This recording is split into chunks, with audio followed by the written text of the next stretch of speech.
কি বলো তো বন্ধুরা, এটা হচ্ছে লোটে মাছ কষা। কিভাবে রান্না করলাম লোটে মাছ কষা, অনেকেই খাওয়া জানে না, আবার অনেকেই জানে। আমরাও বাপের বাড়িতে জানতাম না, শ্বশুর বাড়িতে এসেই জেনেছি।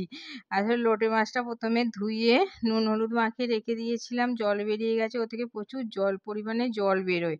আর তারপরে কড়ায় তেজপাতা শুকনো লঙ্কা দিয়ে ফোড়নে দিয়ে তারপর পেঁয়াজটা একটু ভাজা ভাজা হয়ে গেলে আদা রসুন দিয়ে দিলাম।